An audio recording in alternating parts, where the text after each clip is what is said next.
What's up? What's up? What's up, beautiful people? It's Pretty Girl Love Trap content. And we are here, yes, another Sunday, okay? Raising Kanan, season 3, episode 8. Okay, before we get into the things, we got to make sure you are doing your due diligence, okay? As you know, my family, whatever. So I need y'all to make sure y'all like this video. Make sure you are subscribed. If you're not a subscriber, please, check me out. I feel like, if you feeling what's going on up in here, you need to stick around. Okay. Yes, make sure you can share my content if possible. Okay. It can be your church member, it can be your classmate, it can be your coworker, your grandmother. I don't care if it's your toddler. Okay. Please share if you don't mind. Okay. Thank you. Speaking of church, I do have some church announcements. On a serious note, one of the community as well as my subscriber, Savannah Rivers, I have received the news that she is no longer with us. Savannah has been a subscriber at least for a few years. She's always been consistent, always been funny, always, willing to donate. Just, Savannah was definitely a light. I will miss her. And I just want to, keep her family in prayer. And Savannah, we'll curse out all the folks for you in your memory. But yes, I definitely wanted to just shout her out. Because you guys, if you don't know, you are like my family, my extended family. So I just wanted to pay my respects and just speak on Savannah as I would do with anyone. And, if you have health issues, I'm praying for you because, we are all vulnerable and we do share with each other. So Savannah, just know we miss you, we love you, and we will be thinking about you. Okay. Sorry guys, I just had to get that out the way. And yes, let's move on. Okay. So we have some people, they, at church early, which I appreciate. Okay. We got Kara K, we got Daria, we got Sharon. Thank you, HEA, P. Nicole, Dairy B, Nicole Taylor, Demarcus, what's up? One Journey, how are y'all doing this morning? What's up, Big Wolf? Big Wolf, how you doing? Well, I'm telling you guys, we are taking communion early. I know we normally wait till the first Sunday, but based on the events that have happened this episode, your girl is just the tears of joy. Raquel Thomas, you did your big one, girl. But we're going to get into that later. But just know, PG slept so well on Thursday evening. Like, that was some good sleep, y'all. That was some good sleep. I'm sure, like, my mouth was open. I probably was snoring. I probably had a little smile on my face. Probably was drooling because the sleep was good. Knowing that your good girl, Juliana, got that. We got that get back. Okay? Oh my gosh. Oh, Jesus. Oh God. Okay, Big Wolf, you starting off with the shenanigans talking about Rock is such a hater. What are we referring to specifically? What are we referring to? All right, y'all, let's get into it. Because Lulu got drunk and he thought he was over there working with Gerald. Okay, screaming at the top of his lungs at Raquel Thomas's house, talking about, I'm a killer. What you want from me, Rock? What you want? This is what you want me to be? What you made me to be? I'm like, come on, Lulu. It's too late for all this. Like, one, you going to get Raquel Thomas kicked out of this neighborhood because I'm sure she got at least 1 to 2 nosy ass neighbors peeping all of this. They have a whole log of what's been going there over there at Raquel Thomas's house, okay? Especially if she is the only African American up in there. They're keeping a whole good watch, okay? They probably created a neighborhood watch just to watch her ass, okay? So Lulu, I'm gonna need you not to be doing this. Like we got to do something about Lou, guys. Let me know what is the best resolution to get rid of Lou. Like, please provide some options. Because I am tired, okay? Raquel Thomas is tired. She over there trying to mind her business. She's stressed out. She's smoking a pack a day, it look like. And, Lulu comes over here stressing us out even more. Like, what are we doing, Lou? Like, I'm tired. I don't know what else to do with you.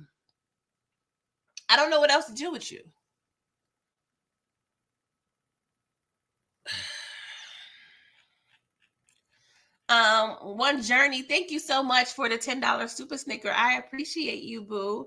Yes, Big Wolf. He had to top off. We straight killers, yo. I'm like, come on, Lulu. Lulu, I'm tired. I don't know what else to do. Oh my God. And mind you, this is rude as hell because this is the first time you rolled up over here at Raquel Thomas's house. This is not a way that you come over to somebody's house the first time. This is no housewarming gift, sir. I mean, maybe you can help, share that bottle you got, but I'm pretty sure it's nothing but like 1 or 2 sips left. Like, goddamn, Lulu. Oh my gosh. What's up, David Williams? Mr. Beer Fact, Shell S, Monica M, HFG. HFZ, he's so embarrassing. That is facts. Everybody, we all got that like one family member. We low-key be embarrassed when they come around or having them in public. Like, he is that family member. You can't take him no damn where, okay? So Marvin comes over, right? And and Rock shows him, shows Lulu over there just passed out on Kanan's bed, okay? And, she was like, yo, he gonna F us all up, Marvin. Like, what we gonna do with him? And Marvin was like, he just need a program. I got healed. I got delivered, okay? So he can do the same. And, Rock was like, well, not everybody wants to get better. Like, even though you got better, like, that ain't the case for everybody. You know what I'm saying? And I get it. I do feel like Raquel is being, I don't want to say she's being harsh because Lulu is doing way too much, okay? Especially, coming off the heels of what he had to do, and what he was doing with Scrap's mom. So Rock, at this point, she's probably through. Now let's take out, if he didn't do what he did with Scrap's mom, I do feel maybe Rock would have been a little more open, because at one point, I feel like she was a little, I don't want to say sympathetic, because she's always been about accountability when it comes to Lulu. And I do feel like she needed to take a little bit more of the blame for the task that Lulu has been given, because I do feel like he pretty much is a Kanan per se. Now, Kanan at 16, no, Rock does not want him to be a part of the life. But I do feel like Rock probably, I don't want to say forced Lulu, but if Lulu was a minor when he started putting in that work, then Rock, I'm going to have to give you the accountability, though. But we're going to see. We don't necessarily know when Lulu's first body was.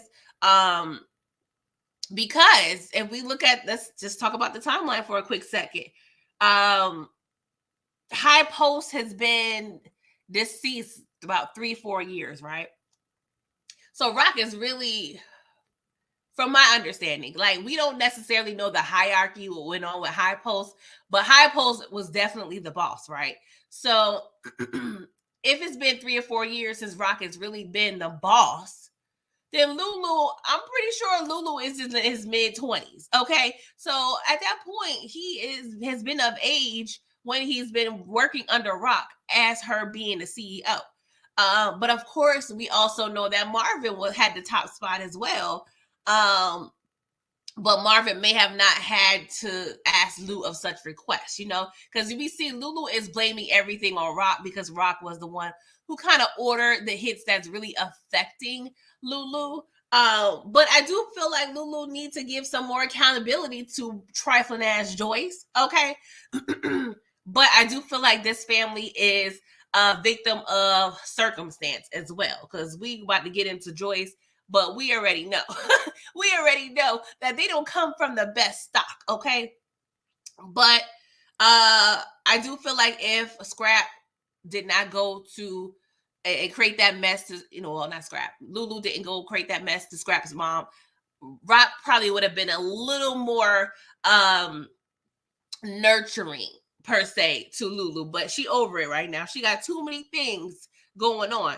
And Marvin and Rock had very good dialogue, I feel, when they was in the living room on her couch. And she was like, "Hey, you think I'm cold-hearted, right, Marvin? I know I probably am cold-hearted." Because he's like, "Yo, trust me on this. We need to get Lou. Like, he needs our help." And at this point, I don't know. I just feel like, Marvin, you need to put your balls on the table. Put them kahunas on the table. Like, I understand you trying to walk on eggshells when it comes to Rock, because I feel like, we already know they kind of had a rocky situation, okay? No pun intended. So Marvin knows if he pushes back on Rock just a little bit, she gonna spaz out on him, okay? Marvin's trying to secure that employment. But at the end of the day, if you so gung-ho about helping and healing Gerald with no qualms, no reservations, right? I need you to have that same energy, as I've been saying, with your brother. Be like, "All right, Rock, I'm here for you. I'm down 10 toes, 10 fingers, all the things, but I got to take a stance and take care of my brother." That's what I feel like he needs to do. Like, he like, "All right, Rock, I understand. I can multitask." We already see Marvin. He's doing all the things in 24 hours, okay? So I feel like he should be a little more assertive when it comes to his brother. Like, Rock, I'm always down for you. I'm always, I don't effed up a few times, but I'm here 100%. But at the end of the day, we need to take care of our brother. And if you don't want to be a part of that, cool, but I'm going to do it. But Marvin, he hasn't done that yet. And you could tell he has a little reservations about, I just feel like he's just trying to teeter the line, right? And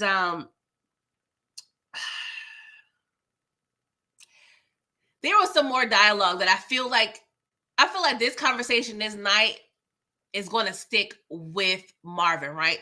Because she also says, Lulu don't understand, being on the top spot is about taking all the blame and getting none of the credit, right? And so I don't know. I had just been paying attention to Marvin's body language and his facial expressions when he's hearing such words from Rock, because we see later on in the episode that Howard gets a tip from Olgan about him, Marvin, being pretty much the main the main person that they look at, the main suspect, right? Because he has linked to the Bustelli crew, and he also has been placed at the Baisley projects and the 40 projects, which I feel like, I don't want to say it's circumstantial, but we're going to definitely need some witnesses to testify, right? First of all, y'all some snitches over there at Baisley in the 40s, okay? Granted, I'm sure it was people that's not in the game, so whatever, but I'm still upset because we was over there paying y'all rent and, buying groceries and whatnot, and this is how you repay Marvin. Like, I understand he turned your building into a trap house. Well, it was really not him. It was Raquel Thomas. But y'all know what I'm saying. Like, I'm a little upset. Who was over there snitching, okay? But when Rock did tell him being on the top spot is about taking on the blame and getting none of the credit, I don't know, you guys, if Marvin is set to be locked up or, a main suspect, I do feel like he will take that on the chin. Like, I feel like he will own up, be the big brother, and decide, hey, to protect the rest of my family, I'm going to just go ahead and take these charges. I mean, he may not even have a choice per se, but I do feel like Marvin will just take ownership, because they had that also part of the conversation where Rock said to Marvin, like, "Hey, Lulu don't even like what he sees in the mirror right now. You know what I'm saying? And Marvin pretty much stated like, hey, I kind of am liking what I see. So I do feel like Marvin has redeemed himself enough to where if he needed to protect his family and just take ownership of, you know, I don't know if they're calling it a RICO or whatever, he may do it. But we cannot let this go by saying Marvin does have some strikes against him because we got punk ass Gerald over there snitching. Okay, then I still am feeling a way about Stefano being a part of the conversation with Snap and Pops, and we're gonna get into that. And then we can't forget, right? Do y'all remember Marvin was getting work from Dean? Okay, he was getting work from Dean to supply to the people on Wall Street. Did y'all forget about the people on Wall Street that we immediately assumed that they was either feds or snitches? Yeah, I feel like they may come up. So we can't necessarily say that, hey, Marvin is out the clear, because I do have people that have things to lose if they don't snitch on Marvin. So I don't know. We're going to have to see. But them dudes on Wall Street, I feel like they're going to come up again. And it's going to be a problem. Because what they not going to do is hesitate to snitch on good old Marv. Okay? But I hope Marvin doesn't get hemmed up. But if I had to choose between prison and if I had to choose between death, I would prefer Marvin to go to prison. Okay, he could go ahead and start those good old help groups over there telling the people to get themselves together. So Marvin would do some good in the prison. I feel like he would be content if he had to do it. Young Champ, what's up? Stephen Harris, what's up? Whoever else just came in the building, thank y'all so much for coming through, right? So we, direct this conversation to Kanan, right? Because Rock was like, yo, Kanan is in some shit and I need you to go ahead and investigate, okay? Kanan is over there messing with Snap, Crackle, Pops, and Ronnie, okay? And Marvin was like, damn, they all messing with Kanan? Like, what the hell going on, right? So he was like, I knew Kanan been selling some weed, you know what I'm saying? A little reefer, okay? I ain't gonna lie, I ain't heard the word reefer in a minute, okay? That definitely took me back to the 90s. But he was also saying, I don't think it's nothing that deep. But of course, he gets the task of, seeing what the hell Kanan got going on. And Rock, she over here have to deal with Quan because obviously he's not happy. So she got to have a little meeting with him. So speaking of Kanan, he's over there meeting over there with Snap, Crackle, Pops, and I'm calling Ronnie and Crackle, okay? And it's giving a little bit of interview, it's a little sit down. And so they offered little Kanan a drink, right? And he was like, nah, I'm good. You know what I'm saying? I'm doing this interview sober. Like, what y'all trying to do to me? What y'all done? And he was like, nah, that's what happened to my Uncle Lulu. My Uncle Lulu also had a friend called Franklin in California. And I saw what alcohol did to him. So I'm good. I am good on that drink, okay? And it was like, yeah, just like your daddy DEFCON. He didn't drink, he didn't do drugs. I ain't really seen him with no other woman but Raquel Thomas. So yeah, I ain't gonna lie, Snap, Crackle, and Pops is nosy as hell. Y'all be knowing everybody business. But they did say, when we did meet them, they said, hey, everybody apparently goes to them and tells all of their business and all of the street information, right? So they also mentioned that DEFCON was, beloved and feared and respected, right? And of course, as soon as Ronnie heard the word feared, his little wee got hard, right? So Snaps was like, Kanan, what's your preference? Feared or respected? So Ronnie was like, feared. I'm like, Ronnie, shut your ass up. And Pop said the same shit. She was like, ain't nobody talking to you, Urkel. And this is the crazy part, right? I don't understand. And like I said, I'm no writer, okay? And I feel like I can partially, and I can critique the writing if I'm not agreeing with it, even though that's not my profession. But I still don't understand. I am still baffled at the fact that Ronnie was so interested in being the top dog, being the top dog, which led him to murk his brother. But now it seemingly that he has been demoted to the young pup Kanan's guard dog. Like, I don't understand.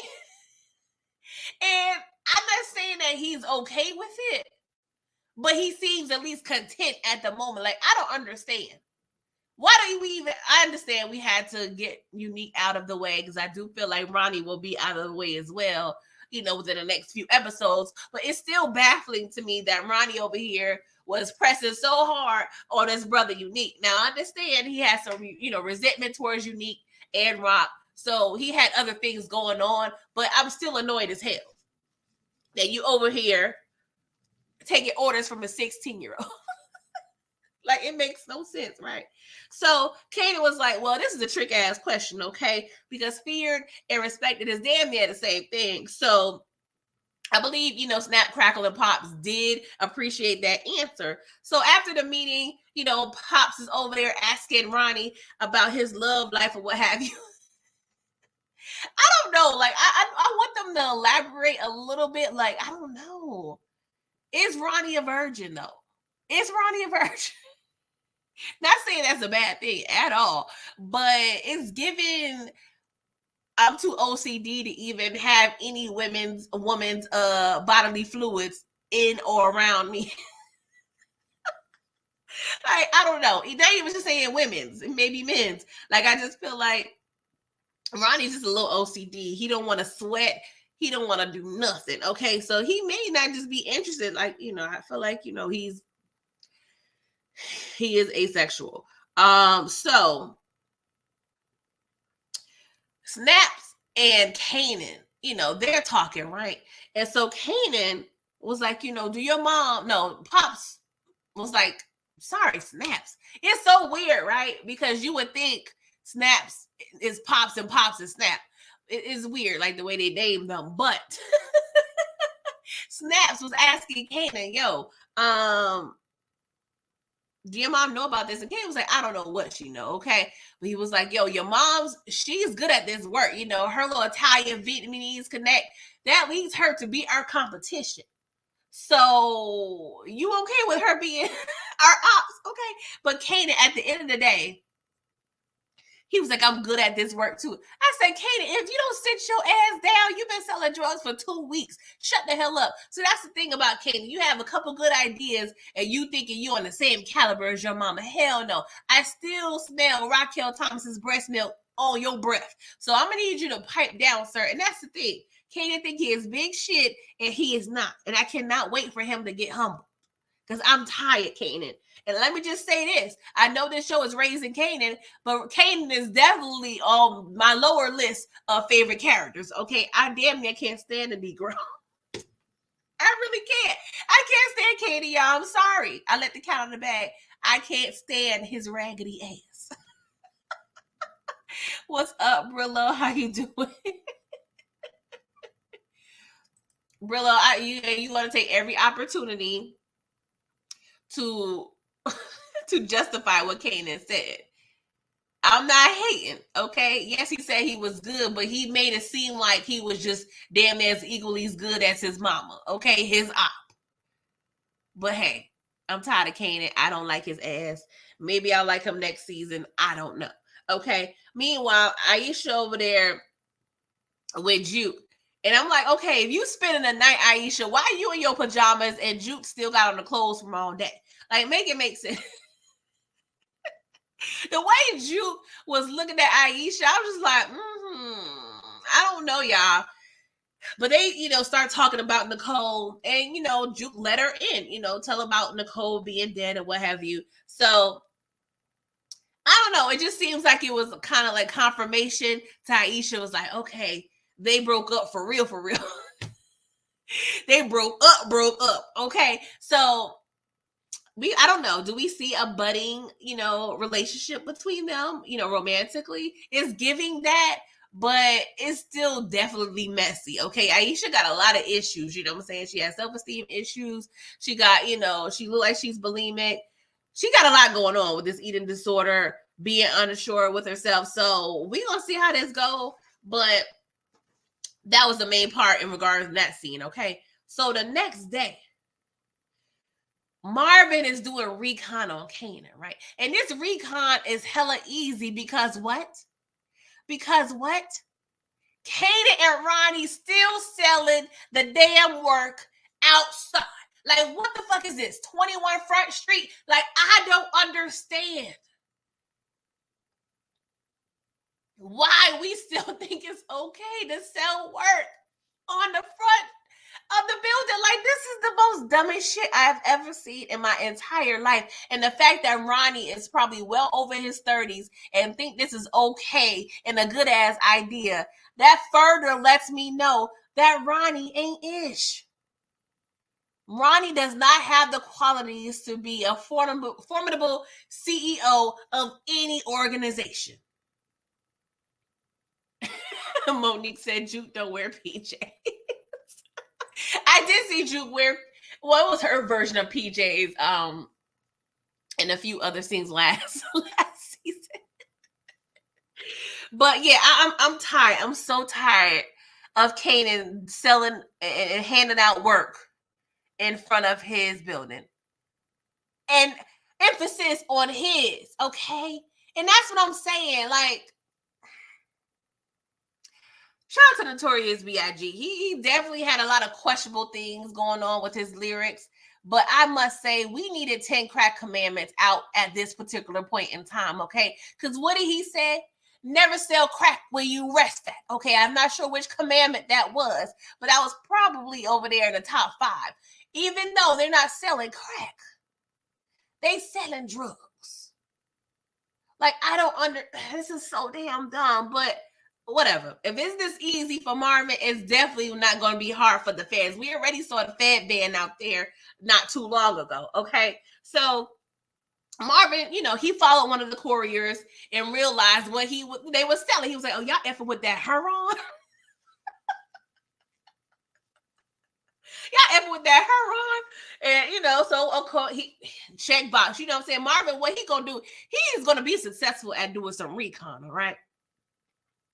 Meanwhile, we get a little knockety knock at the door. Oh, God.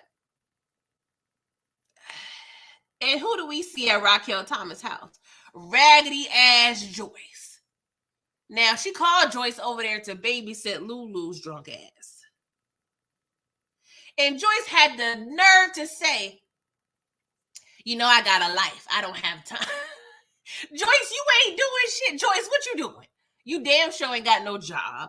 You don't look like you have no damn hobbies but being angry all goddamn day. You probably just sit there and watch Judge Judy and Young and the Rest is all freaking morning. Like, girl, get out of my effing face. Like, Joyce, sit the hell down. Talking about, I'm tired of cleaning up you and your brother's mess. And Raquel called that shit. She was like, I don't remember much cooking or cleaning. Well, she said cleaning. But obviously, we know Joyce didn't do much of cooking because she over there serving Lulu some burnt-ass toast. I know Raquel Thomas had a whole loaf of bread in that house, Joyce. You could have thrown those 2 loaves away and started over, okay? I ain't gonna lie, y'all, just some vulnerability. I made a little sandwich yesterday. And you know, sometimes you put something in the toaster and I got sidetracked. I started doing something else and I realized that, oh shit, I got shit in the I got toaster, some bread in the toaster, so I popped it. It wasn't like Joyce. It wasn't giving Joyce bread, right? But it was a little, I don't really like dark burnt. I don't like toast. I like my toast to be, for lack of a better word, light skinned, okay? And so what had happened, what I used that butter knife and scraped the excess burnt off, okay? I'm just saying, I could have got 2 new pieces of bread, but at the end of the day, Joyce, you ain't ish. I'd rather you not serve Lulu nothing. But obviously, Joyce, you wasn't over there cleaning. You wasn't over there cooking. What the hell was you doing over there, Joyce, at the house? And this is why Marvin had to go to the street life. Because you and goddamn E-Train, we ain't doing shit. E-Train was over there drinking all the liquor. Probably messing with Shirley and whoever else. Mabel, Luann, Gertrude. Who knows? because you over there was at the house complaining all the goddamn time and not cooking. Not saying it's a job for a woman to cook and clean. I am not saying that because I feel like, depending on how your relationship work, it may be 50-50, it may not be. It just depends. But goddamn it, Joyce, you ain't shit. And then the fact that she had to pay you charging to watch your son. Where's all this money going, Joyce? Because Rock is paying your rent and she giving you money on the side. Like, what we doing? Where's this money going? I'm tired. We give a lot of blame to the siblings. We give a lot of blame to Rock. But we not giving E-Train or Joyce or not even Marvin no goddamn accountability for where the hell we at right now. Moving on. Not Jeremiah said Joyce smoking dope with all that money. Young champ, I was thinking that because you said Joyce is a junkie or a gambler. It's given I go to the bingo hall or go to Atlantic City on the weekly. It's given that. It's given that. One journey said, growing up in NYC, lots of children take care of their moms proudly. Oh yeah, that's definitely facts, and not even just New York. That's everywhere. Everywhere in USA, people over there be taking care of their kids. But I don't mind them taking care of their mom, but don't be asking for extra when I need a favor or two. I'm already making sure your necessities is taken care of and breaking you off probably with a little extra. Get your little hair did or what have you. But what you're not going to do is have your hand out every time we in the room together. I'm just saying. Oh, gosh. So we see Rock. She over there with Terry and David, right? You talk about some effed up siblings, okay? This family is effed up as well, okay? So Terry, he's the main partner, okay? He's the sober one, but he greedy as hell because he trying to get the same deal as Hong, right? And Joyce was like, not Joyce. Ooh, Joyce talking about me. Rock told Terry, like, no, Hong deal ain't your deal. Mind your MF and business. Well, that's what I was saying. Mind your MF and business. And David, David's on drugs, okay? But he still owned 50% of the organization. He was like, nah, this will be good. She's offering us good money. We don't got to worry about no layoffs. Like, we good. Why are we being greedy? But honestly, David, he just want enough to make sure he is high consistently. So he ain't really worried about no extra shit. He just want to make sure I get my drugs on a regular and keep it moving, right? But David, he got tired of Terry's BS. He had a whole toddler tantrum up in that damn office. Y'all, that shit was funny as hell. Listen to me! Yo. I ain't gonna lie. David and Lulu, they need to hook up because they over there just a hot ass mess, okay? So David leaves it and Rock was like, well, what's up, bro? What is up? But Terry, he declines. He was like, nah, I'm putting my foot down. I need what Hong is getting. All right, Terry, we gonna see. We're gonna see how you feel about that in a minute, right? So Rock, of course, we have a busy day of trying to get this drug organization together, right? So she meet with Quan, and Rich Homie Quan is frustrated, as he was with Unique. I don't know what Rich Homie Quan be wanting from all these people. He was like, damn, you still getting the same amount as you've been getting. I told you got 60 of them days to start selling some of that work and getting us that real money. But Rock was like, yo, I'm still trying to build things up. I'm still trying to map it out. I'm going to just need you to exercise a little more patience, okay? But Rich Homie Quan said he got to stay rich, so he don't have the patience, okay? But he also lets Rock know that we got competition. He gives her a little, example of some samples of what the competition work. He was like, yeah, somebody over there in our territory getting drugs from a courier. So I'm gonna need you to take care of that, Raquel Thomas, because I don't have the time. Because me, Rich Homie Quan, gotta stay rich. So stop playing with me, okay? So she was like, all right, I'm gonna figure this shit out. Meanwhile, Butter over there, well, that would have been good with my toast too. Joyce, next time. So I'm just still pissed off about this goddamn this damn toast. Joyce, yeah, stick to the rivers and the lakes that you used to, boo boo, because obviously, I don't even want to say cooking ain't your forte, because honestly, I don't feel like that's even cooking. Okay, girl, what we doing? She must just eat Chinese food all goddamn day, because ain't no way in hell. So anyway, jukebox over there, rehearsing with Butter, and she gets, she earns the lead role, right? Because they looking real good. Like the song, I ain't gonna lie, I like the song. It was giving me Shy a little bit. And if I ever fall, it was giving Shy with actually a track behind it, right? And Crystal, of course, she mad salty because she thought she was a lead role. We already saw.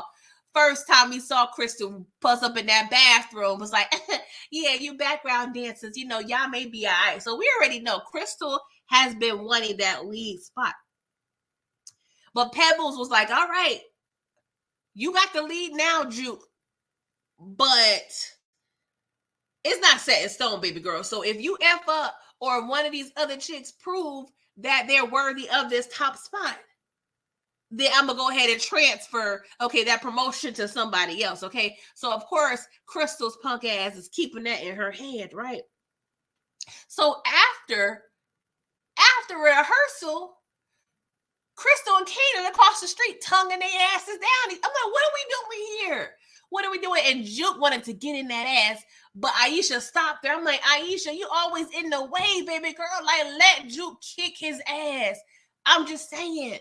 That would have been good for me to see. Because if she would have went ahead and kicked Kanan's ass, then Aisha's punk ass wouldn't have, called her two little homies to try to step the Juke.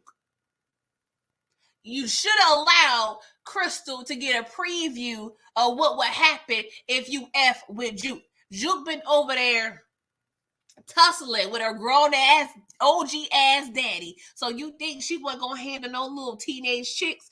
Hell no. Hell no. Big Wolf, he said Juke hating.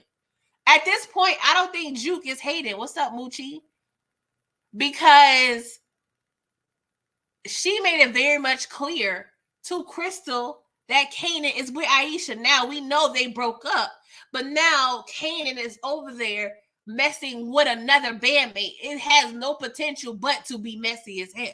But I still have to give Juke the responsibility and accountability of all this, because you should not have had your family around your group. If this was so important to you, you should have left them separate. I did not agree with her inviting Aisha to the little open mic night in the first damn place. Juke, you gotta have to learn. You gotta keep your family and your job separate, okay? But we know Juke ain't got no friends, so she was just happy to have somebody to tag the fuck along, okay? So I'm sorry, Juke. It's all on you. It's all on you. And then when you brought Aisha to the open mic night, Kanan asked you, yo, is this you? Now, you could have said, no, it's not me, but don't talk to her. So you had a few different opportunities to keep your family away. So I don't want to hear nothing, Juke. You brought this on yourself. All right. And then Aisha had the nerve to say, I ain't worried about them because I got you. So Aisha, what you mean you got her? Okay, are you talking about romantically? Are you talking about like a friendship? I don't know.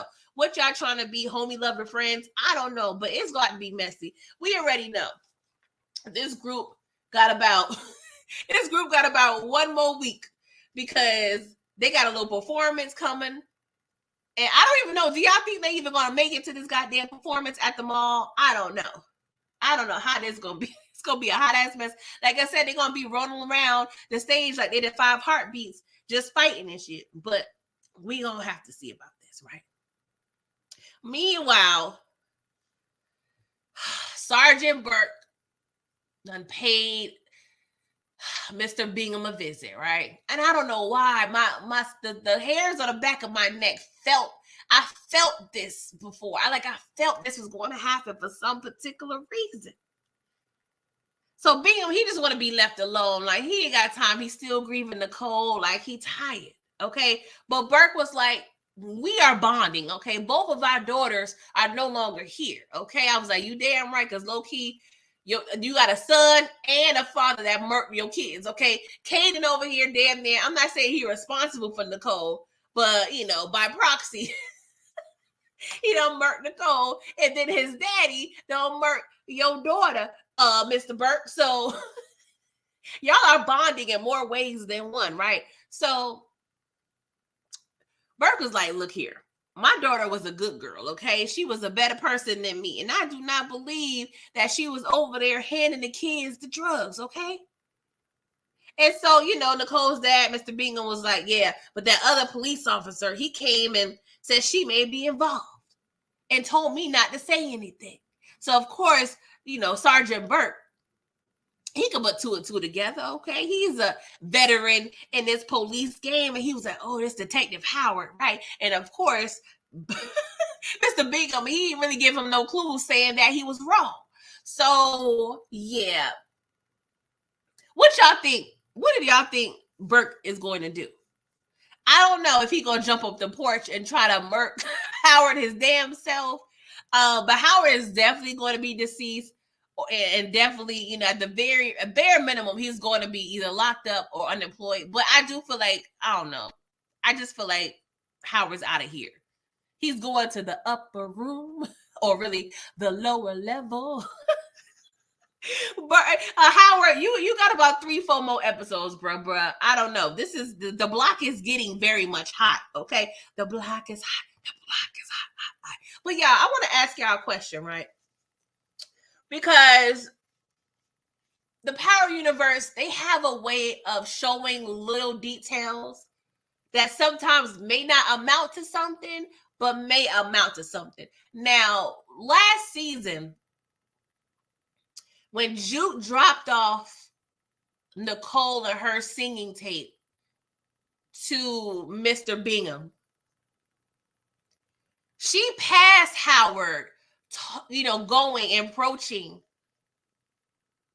Mr. Bingham's house, right? Like she peeped. Like Howard didn't notice her, but she noticed him. And so she stuck around. She was like looking behind a tree, and she saw that Howard went inside Bingham's house, right?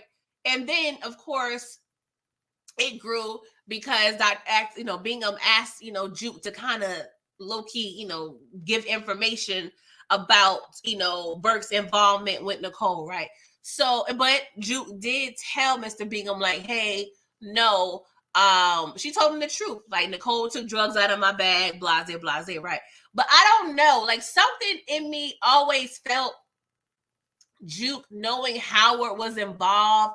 That always kind of stuck with me, right? And I did have like a wild theory that Rock would enlist Juke to murk Howard. I don't know why. I don't know what season it was, but I probably last season I was saying this, but and not saying it would come true, but I don't know. I just feel like Juke may be involved in this in some way or another. I don't know. Like I said, I feel like the writers and the directors, they make decisions to show certain things, but nothing really comes of it, right? Because I felt this way when Juke saw D-Wiz go into the car with Lulu. You know what I'm saying? The night Lulu handled D-Wiz, but nothing really came of that or hasn't come of that at this point. So I don't know. I feel like, and they make decisions maybe just to show that, Juke be seeing stuff and be knowing stuff, but I still pay attention and I'm like, how is this going to evolve later? But I don't know. I just feel like Juke may possibly be involved, but she may not even need to. Okay. What's up, Detroit? What's up, Samara, DC Carter, RC, Mushi, everyone else that came in, KIM, OT, what's up? Thank y'all for coming through. Make sure y'all like this video, okay? Almighty King 77, thank you for coming through. But yes, y'all, when I check, it's 41 people up here. So I just need to make sure the people in the likes stay coagulating, okay? So please make sure y'all liking this video. All right, so Lulu over there at the bar, and I guess he done finished mixing and mastering Famous tape. So he gave that tape to Shirley, and he was like, hey, Famous come by, give this to him. I'm taking short-term disability with or without your approval, so I'll be back when I be back. But Shirley, she steady trying to be positive to Lulu, but Shirley, don't waste your breath. Okay, baby girl, it's a lost cause. You already effed up letting this family in your business, and I'm going to just pray that you don't become a casualty, okay? So let me just, fast forward to Famous. He comes by looking for, the tape and Lulu, and he gets it. And then, he does ask Shirley, can he use the studio? She was like, I don't really know. But she was like, dang, I do need some help around here because my back be hurting. So they pretty much created a little bargain deal. Famous is going to be kind of working there, doing dishes and what have you, and cleaning up and moving ish in exchange for using the studio. Okay. So Famous got him a little situation. Hopefully that keeps him out of trouble. But I'm still mad that he got the blicky with the Nike box. Like I'm still a little frustrated. So I don't know. We already heard that lyric. What if they got evidence? What if they talk to residents? So those lyrics are still in my head, y'all. So we're gonna have to see how this Famous thing pans out. Now they're kind of writing it to where Famous could possibly be in the clear in terms of living a safe life outside of Kanan per se. Because I don't know, we probably ain't gonna see too many more scenes between Famous and Kanan, right? But they're not writing the story about him and this song and Freddie for no reason. So I don't know. Do y'all see Famous in Cell Block D? Let me know. I don't know, because Famous, I don't know. He's definitely gonna be watching somebody's draws. So I don't know if I want to see that, y'all. I don't want to see Famous washing nobody's drawers. Okay. But hey, it may be, I don't know, he may be compelled to really just to snitch on himself. But we gonna see, right? So Shirley, she already peeped, something ain't right with Lulu. Shirley is low-key the stepmama, because I do feel like Shirley was over there body rocking, knocking the boots with E-Train. I don't know. I just be feeling that way, right? So she calls her stepson Marvin. And, she told Marvin, like, hey, Lulu came over here. He ain't seem right. And that's bad because Lulu has been drunk as a skunk for the past few weeks. But this particular moment, she's like, yo, something ain't right. So she called her stepson Marvin and told him that, come go get your brother, go figure out what the hell he at, right? Thank you, Kim, for the Cash App. I appreciate you, boo. Thank you. I'm gonna put that. I'm not putting any funds towards the building right now, you guys. Because we got some other matters in the church. We still gotta order the more communion crackers and juice. So I'm gonna just take care of the other things that the church has to handle. But the building fund will resume in February. Okay, guys, just to let y'all know. I want y'all to know and be fully aware of where the funds and the donations is going. Okay, because I know, TD Jakes and them, they don't be telling y'all where the money goes. I'm telling y'all where the money go. Okay, I appreciate every dollar and every cent that y'all donate to the Trap Church. Okay, moving on. We over here at Marvin house. He's still on the phone with Shirley when Rock comes in, right? And so Marvin's like, all right, Rock, Lulu in the wind, something don't seem right. Shirley just called me our stepmama. So we got to figure out what's going on. We need to find him ASAP to the pronto. But Rock ain't trying to hit all that, because she just got news from Rich Homie Quan that she got to off the competition. So she puts the little wrapper of the Heron down the table. Yeah, the way Marvin could not be doing much and just still crack me up. Like, I swear, I don't know why I want to call him London Charles, and that's definitely Delicious. That is definitely Delicious name. Shout out to Delicious and Flavor Flav. Damn. His London Brown. I'm sorry, y'all. Shout out to London Brown, the actor who plays Marvin. Like, he does a hell of a job, just even with the dialogue and the nonverbal cues and everything. Shout out to him, because when he saw that rapper on his table, he was like, God damn. If it ain't one thing, is a M effing another. What's up, Low Key K? What's up, Low Key? Oh my God, how you doing, brother? Go to the cave, please. He has a channel. He has a great podcast. Please check him out. Thank you for the super chat. You said Lulu acting like my man off the Temptations. Which one? Because there was a few of them Temptations over there just jumping off the porch. For real, for real. They was a hot ass mess. Oh Lord. Oh Lord, that's what happened. His papa was a Rolling Stone over there with Shirley and them, because he got tired of Joyce ass complaining all the damn time and burning the damn food up. No, damn well E-Train was on a budget. You was over there wasting groceries, thinking everything Cajun, Joyce. What we doing? What we doing, Joyce? So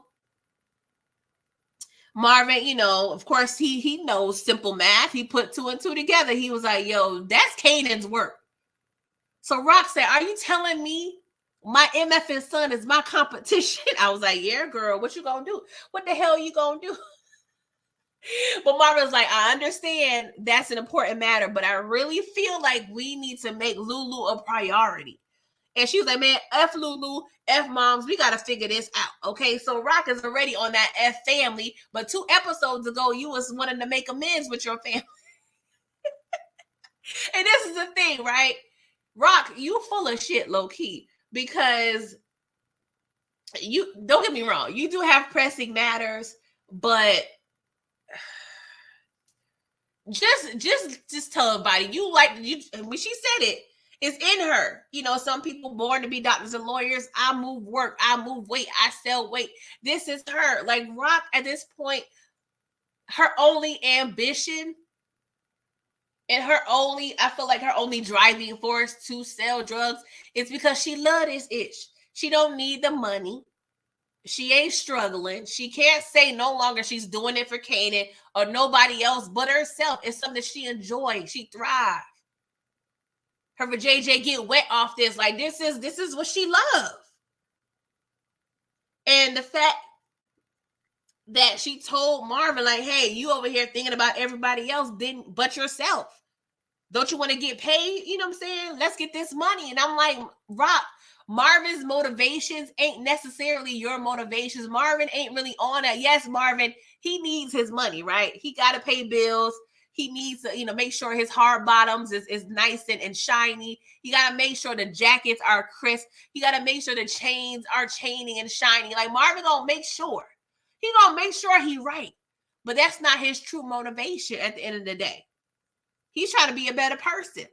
I just want him to be more of a better person to Lulu than he is to raggedy ass Gerald. But Rock, that's your issue. You don't give a goddamn low-key about nobody else. Yeah, I do feel like she loved Kanan. But she cannot say that Kanan is the reason why she doing this work. It's all on you. She love that ish.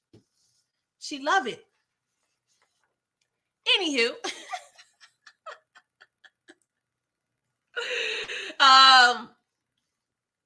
We already talked about Howard and his intel. Now, the way that Omar Epps smiled when Ogden gave him that tip that he wasn't really supposed to, but Ogden was like, hey, you as good as good when it comes to being in this spot, right?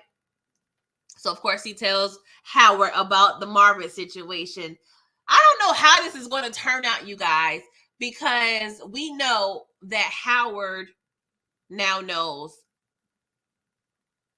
Marvin is a affordable, you know, fall guy for all of this mess, right?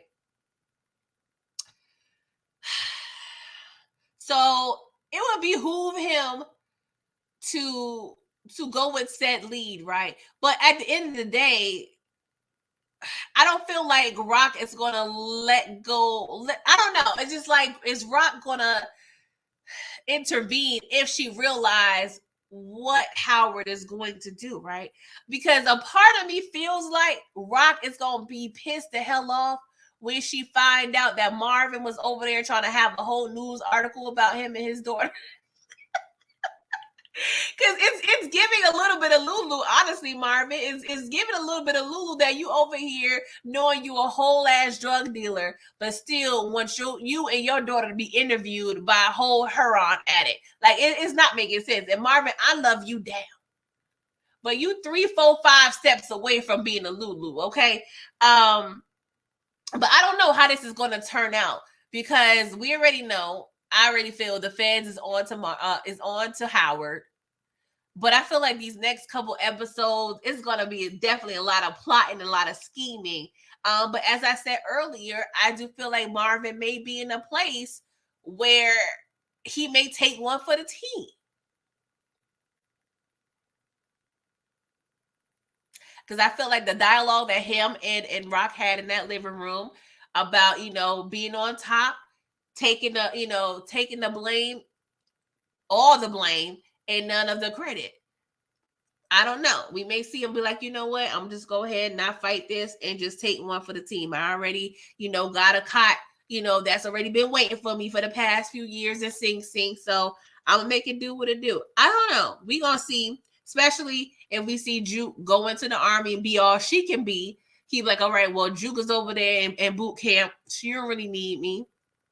I'm gonna just take one for the team. I don't know, just speculating, just like everybody else, trying to figure out how this is going to pan out. But I feel like Howard is going to be found out before we even probably get to Marvin having to go to prison. It's all going to be about timing and who has the better cards, who got the big joker.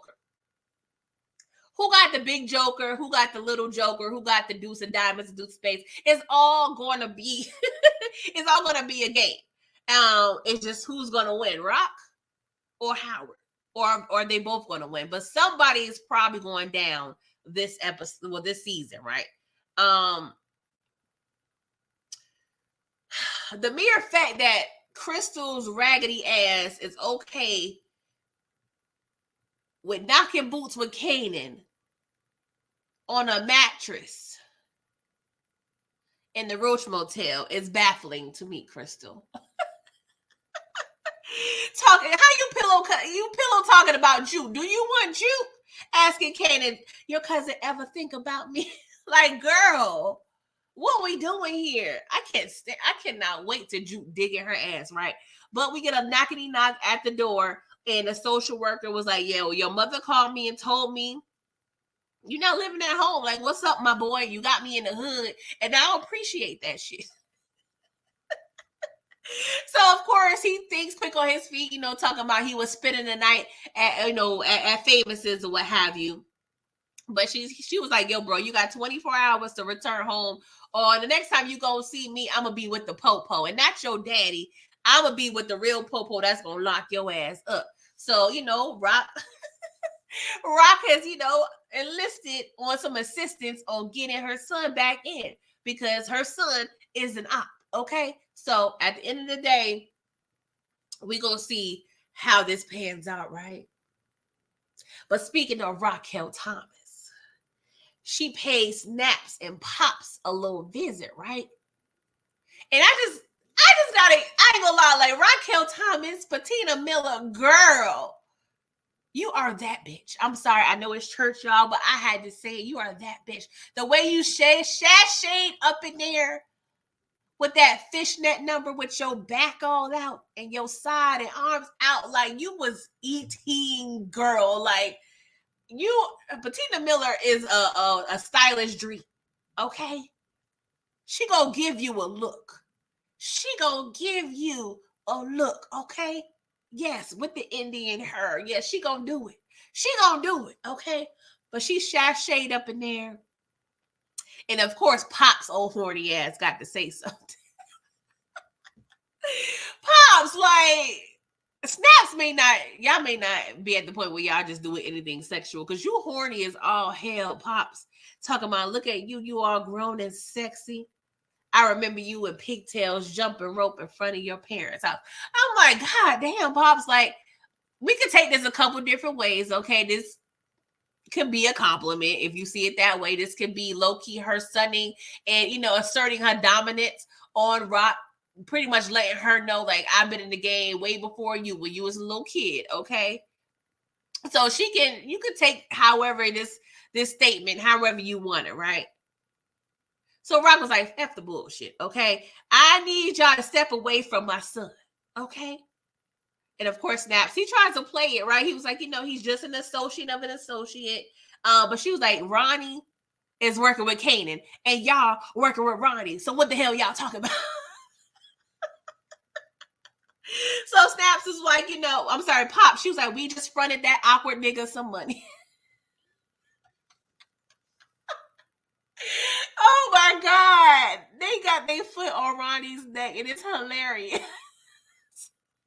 But I was like, yo, horny behind Pops. You was over there flirting with sexy ass Urkel 2 weeks ago. So shut the hell up. So Rock was like, yo, I'm not playing no games, okay? But Snaps is like, pipe down, little girl. Like, you are not in our league. Like, we on 2 different levels, okay? And Rock was like, no, we on the same level because y'all don't know who the hell backing me. So, of course, Snaps was like, who? Stefano? And so they pretty much state that, they have a long history with Stefano, okay? And, Snaps is pretty much saying, like, yo, Stefano is only standing by you until we tell him to sit the F down. So different people have different perspectives of this conversation and the statement, right? I personally feel, one, don't get me wrong, I'm not truly invested in the Snap and Pop storyline. Just honestly, I just feel like they just filler. Is giving Cartier Duns for Reed. Is given, they could be around next season, possibly, because we already see that Snaps is having a little ego situation going on. So we're gonna see how this pans out. But I was like, yeah, the whole time I was like, yeah, whatever, Snaps, whatever the fuck you talking about. Even though the dialogue, the scene was fire, I loved it. But a part of me feels like y'all underestimating Raquel Thomas, and she gonna show y'all better than what she can tell you, right? But I don't know if I really see Snaps talking all that ish about Stefano, because we know Stefano is the mob, right? I don't know. I just don't see him just talking cash-ish about the mob if on some level what he is saying is at least a little bit true. And the fact that Stefano is involved in this conversation always just stuck out to me. Like, I don't know. I still feel Stefano is going to snitch on somebody, and that somebody could be Marvin. I don't know. I just don't trust Stefano at all. And Stefano has no loyalty to anyone. I get it. But this conversation, I don't know. Stefano being part of it, I don't know. I just feel a way about it. But I do feel like at the end of the day, Raquel Thomas will be the winner of this little beef she got between Snap and Rock. I mean, Snap. Oh, Lord.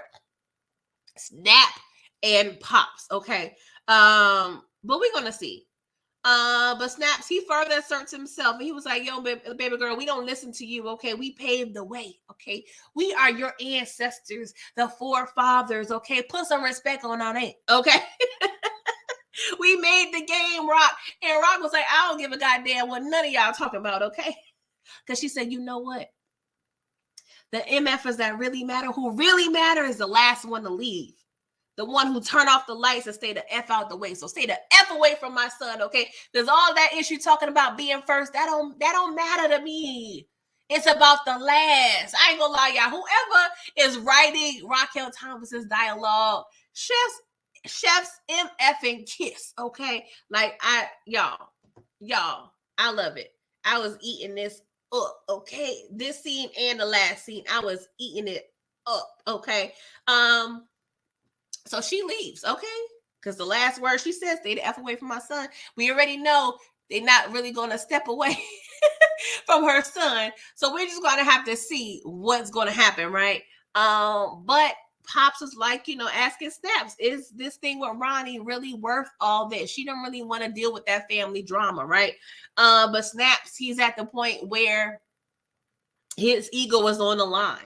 And he was like, no one F with us. It ain't really about Ronnie anymore. It's about us and Raquel Thomas and her pretty much telling us what the F to do. So I don't know. Like I said, I'm not invested in these two characters. I love Wendell Pierce. But I don't know. And I do feel like when they bring on big names, I don't really see them bringing on big names for just a small purpose. You know what I'm saying? So they may be around season 4, but me personally, I don't know. I'm not really invested in those characters. Sorry, not sorry. What's up, Aisha? How are you doing? Pamela Reese. Thank you for coming through. Your new name, so I hope you're a subscriber. If you're not, please do, girl. You said Lou is spiraling. Child, Lou done spiraled. I don't know how much more he could spiral. Well, we see. If we see the previews for next episode, ooh, child. Yeah, Monica M. I feel the same way. I don't really care about Step Pops. I'm sorry. I mean, the dialogue, I loved it. Don't get me wrong. I loved it. I love when I see great actors in a scene together. It's very much opposite of Carisha and Lil Meech. Sorry. Carisha will forever live in my head, okay? Meech, where's my husband? You forgot the elevator code. Sorry, y'all. I'm sorry. That was probably the worst acting in any Power installment ever in life. I'm sorry. Shout out to BMF though. Okay, I'm definitely going to cover that as well when that comes on in March. What's up, Monique? 69 Ways Johnson. So y'all, Marvin over there, he do a recon on Terry. And then we see Lulu. Lulu escapes from a botched robbery, right? Yo, that scene was funny as hell. Again, shout out to Malcolm Hayes. Okay, he's doing his job. He's doing his thing as Lulu, but I don't understand how y'all plan to rob somebody with a little knife. Now, don't get me wrong. That was a little more common back in the day. But yeah, they couldn't even rob Lulu right? Lulu said punk ass MFers can't even roll a Negro right. That's what I'm saying, Lulu. Yes. Okay. I ain't gonna lie. When Lulu fell down, I low-key felt he shot his damn self. But Lulu, why were you peeing and drinking at the same time? Like, you got to be one hell of a drunk to be peeing and still drinking at the same time. Like, Lulu, I don't even know if AA, I don't know. Lulu's going to need like a combination of therapy, right? And it can't even be group therapy. They're going to need to focus on Lulu, okay? He's going to need an AA counselor. He's going to need a psychotherapist, maybe a psychiatrist. Like, he's going to need all the things if he makes it out, because this is a lot. This is a lot. Like, what the hell are we doing here? Oh my God. They told me y'all need some motivation. Like, what the hell? It was funny. I'm sorry. It was funny as hell to me. So the next day, right? Ronnie, who we all know, we should know, ain't bright at all. Okay. Ronnie is a dumbass. I'm sorry. I'm just gonna say it. Ronnie is a dumbass. Okay. He threatens a social worker, right? And of course, we all want to know what the hell he told her, because she scurried the F off like a little mouse. Like a little mouse with a light coat on. She scurried off. I don't know. Oh, he could have just said boo. Boo, bitch. Boo, bitch. I ain't gonna lie. My nosy ass do want to know what Ronnie told the social worker. But they could have said, yeah, boo, bitch. But yeah, I'm pretty sure he threatened her life, her family, all these things. But I don't know. The social worker has been kind of spicy a little bit. So I feel like she's not going to go away easily. I don't know. I can see her calling Rock and telling Rock what the hell went on and give Rock another incentive to get Ronnie hemmed up. If you didn't see the previews, Ronnie, he gets handcuffs put on him. So I'm pretty sure Ronnie is going back to his same cell and terrorizing the rest of the prisoners or whatever the fuck jail he came from. Okay, he really needs to go. Like, Pernessa really needs to lay him down. But we gonna see. Speaking of Pernessa, Rock pays her a visit, right? And so she was like, yo, your brother-in-law, yeah, he messing with my son, okay? And that's a problem. So I need to know where the hell he get his work from. And she was like, all right, I understand, Raquel Thomas. I'm trying to protect little Romy Rome too. But I don't want no parts of this. You could see Pernessa look like she wanted to pee her damn pants. Like, she's still low-key scared of Rock, even though she came to Rock door with a whole blicky, but she was fuming off of passion and rage and whatnot. So, that ain't really typically how she is. But you could tell she's scared. And, she got the blinds open. Like, she already know Ronnie be creeping and popping up. So as soon as Raquel Thomas said Ronnie's name, Pernessa, those edges started to sweat a little bit, right? But she was like, I don't want nothing to do with Ronnie. I don't want him thinking about me. I don't want to think about him. He got his girl and he living his best life, okay? Ain't going back and forth for you ninjas. I'm living my best life. She was like, let Ronnie stay far, far away from me and his Honey Nut Cheerios, okay? And so Rock was like, he got a girl? He got a girl. She was like, yeah, I saw the bodega over there. They was over there looking like they was about to do something, which is nasty. Y'all, when Pernessa said which is just, she was just so disgusted. Who wrote that? Who wrote that line? That shit was on point and hilarious. She was so disgusted. She was like, which is nasty. Oh my God, y'all. I was in tears, right? So Rock, she got all the intel she needed to move accordingly. And she tells Pernessa to stay safe. I don't know. When she told her to stay safe, something sat with me.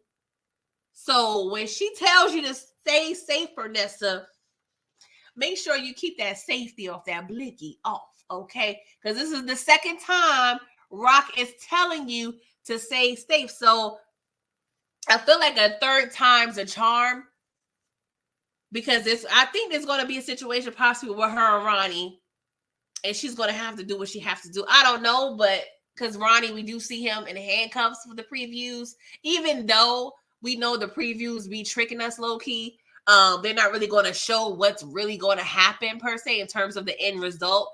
So maybe this may be a scare tactic for Ronnie. I'm not sure, because the guys who was handcuffing Ronnie did not seem like they played around at all. So I'm not sure.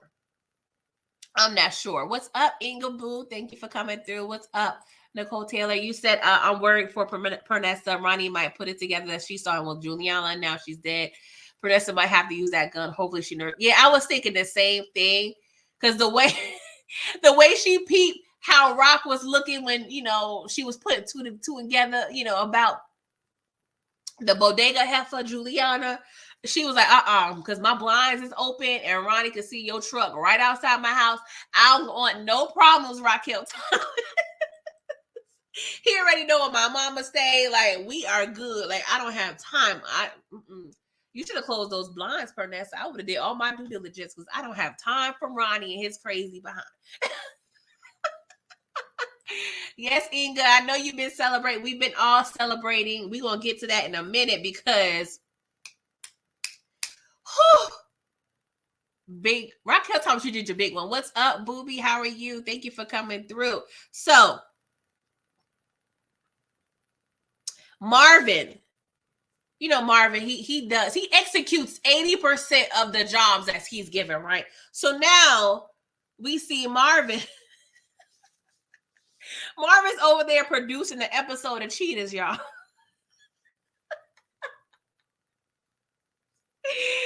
Terry is over there I don't want to. Let me be quiet. I don't want to. This is Trap Church. So I'm trying to keep it PG, literally. I'm trying to keep it PG, so I'm gonna leave Terry alone. But yes, we found a way to blackmail Terry, okay? And Marvin was taking those photos. He was like, you know what? You're gonna comply to our terms and conditions, or your wife, she's gonna be looking at these photographs, okay? So of course, Terry, he has to comply because he's trying to keep it his marriage right, okay? So that was interesting to me. That was funny as hell. So Rock, she meets with Joaquin, right? And so she tells Joaquin what the hell his nephew been up to. I said his nephew.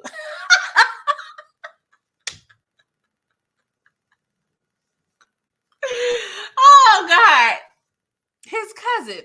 His cousin has been up to. And so, of course, Joaquin, he's a little hesitant. Like, I got to confirm what the hell you telling me about my cousin, doing, because we don't see the dialogue of her necessarily saying what Juliana is doing, you know, before this point, but we could all assume we know what Raquel is telling Joaquin about, right? And so she was like, yeah, you know what the hell she doing. She wrote down all the actions and the steps that Juliana may be taking to prove she doing what the hell she's saying Juliana doing, right? She was like, yeah, I'm sure she over there forwarding new shit, taking calls where she wants to be in another room or not be in the same room so you can't hear what the hell she's talking about. I know y'all not as tight knit as y'all used to be. You know what I'm saying? I know, she's drawing back on you, as more than, what you used to. Like, she was giving him bullet points, okay? She damn near had a whole PowerPoint presentation of what the hell Juliana has been doing and has been up to, right? But of course, I don't know if, Joaquin just, I don't want to say he had a blind eye to Juliana, but I feel like he was giving her a lot of grace because she was family. But he was like, well, let me just go ahead, confirm with my people that she's doing what you saying she doing. And then I'll give you my approval. She was like, all right, you do what you gotta do, then I'm gonna do what I gotta do. I'm like, yes, I felt that then in my heart. I felt it in my heart, okay? But Joaquin, he's mistaken because he was like, after Gabriel, Juliana changed, and Rock was like, she always been this person. She just needed that man out the way. She just needed him out the way. And I don't know, guys, do you think, I don't know, I could be reaching, but I wouldn't be surprised if Rock was low-key also thinking about herself. Like, I was always the CEO in my head. But I just wanted to get people out the way to do so. I don't know, that kind of stuck with me a little bit. Just festering on it, the dialogue a little bit. It may not be nothing. But that was just interesting to me. But sometimes a woman knows another woman. We gonna peep another woman's actions, and we gonna clock it before probably a man will. You know what I'm saying? And of course, Joaquin, he's looking at Juliana in a different lens. You know what I'm saying? He probably, they cousins, they family, but he don't see all her aspects because he didn't even fucking notice that she was over there shortchanging him, doing side deals. But we see Raquel Thomas with her brother. Well, we see her brother over there having lunch with Gerald and his kids.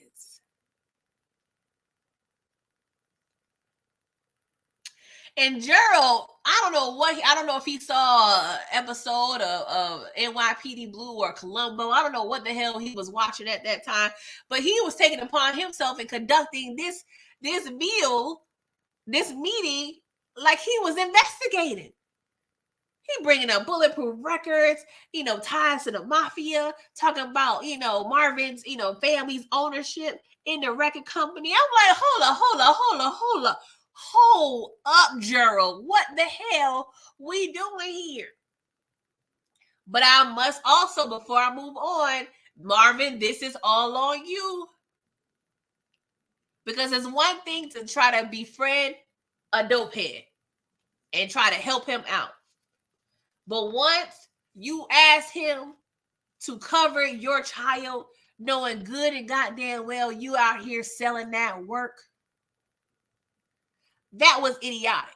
And see, this is where Juke get it from. Because she over there in the whole situation with her group because of said things that she failed to realize. Her decisions are flawed. You can't be bringing people in and expecting everything gonna be all right. No. And I don't like to use this word because I hate it, but I can't think of another word. But the Thomas family, y'all damn near cancer. Everything that y'all bring in, it F's up the situation. I'm sorry. I know y'all want friends, y'all want to save people, but that just don't work. That don't work. So Marvin, he was like, these questions, Gerald, you asking too damn much. That ain't your job. I told you to stick to my child and what she got going on. But Gerald, he says he got some NYPD friends and that he was gathering information for this article. I said, Gerald, you ain't need to have all that. You could have asked Marvin that. I mean, he is confirming with him. But yeah, we see Gerald. We see Gerald over there paying Candyland with his daughters when they get home. And we see Agent Tanner pull up on his ass. And you can tell this ain't the first time. And Agent Tanner asked Marvin, tell me something good. Burp, burp, burp, burp. He said, tell me something good about Marvin to help our investigation. And so they threatened Gerald with some jail time. Y'all.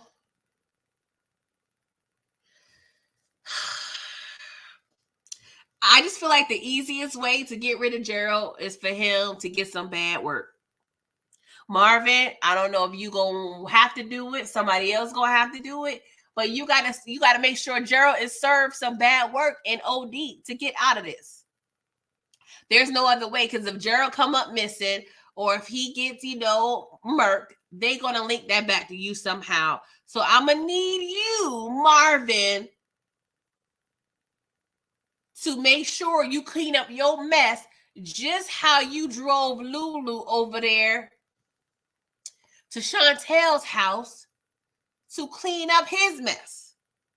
So Marvin, I'm going to need you to stand on business. I don't need you to be over there being all sympathetic because you try to save your friend Gerald. I need you to clean up this mess if you get the opportunity to do so.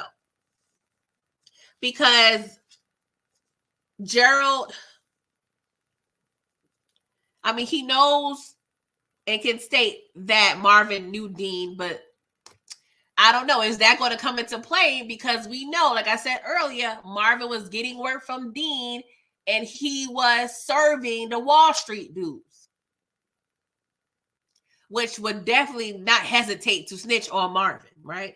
And then, of course, he was there when said stranger was saying, oh, yeah, I was watching you bone Tony Deep 11 times in the club. So Gerald does know things, but we have to see if these mount to anything. But I just feel like they're not building all this evidence against Marvin for no damn reason. But if we get out of it, I won't be surprised. Because how many times we saw raggedy ass Tariq St. Patrick escape out of some BS. But we also have to realize these are two different shows. Book 2 is a little more glamorous of a show than Raising Kanan. Raising Kanan is the more realistic of them all. So I don't know. I'm just saying, Marvin, we may have to take one for the team, okay? And shout out to Marvin. Like, Marvin, he was given all the things in this fit right here. Like, I don't know. Like, Marvin was doing his big one this whole episode. I mean, Marvin always looks good. But I don't know, this little cream and navy number, I was like, chef's kiss, Marvin. Chef's kiss. And that man unit, whew, that's fire, okay? Steve Harvey could never. Steve Harvey could never, okay? Shout out to Marvin and the man unit. Because you was looking good. You was looking good over there, Marvin.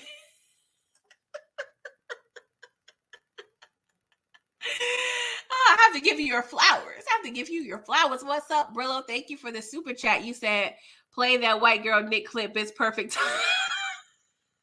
We don't do that over here in Trap Church, okay? I do not take pleasure in watching said teenagers overdose, Brillo, okay? PG has a whore, okay? Is there a heart in the house tonight? Stand up, stand up. Let me know you understand. I have a whore, okay? I have a whore. And yes, speaking of whores, right? Let me, Juke, I cannot wait until you dig in Crystal's ass, okay? Crystal, you doing a lot, baby girl, okay? And the fact that you know Juke handled your two homegirls, you should know very damn well that you ain't no match. You is no match, okay? So Juke, I condone that message of you whooping away. And the way Juke came to rehearsal and just politely told Crystal, your friends ain't shit and you ain't shit. Yeah, that shit was fire. It was fire to me, okay? It was given very much, first Ed Viv, right? I don't know if y'all remember this, but if y'all know, y'all know. Okay.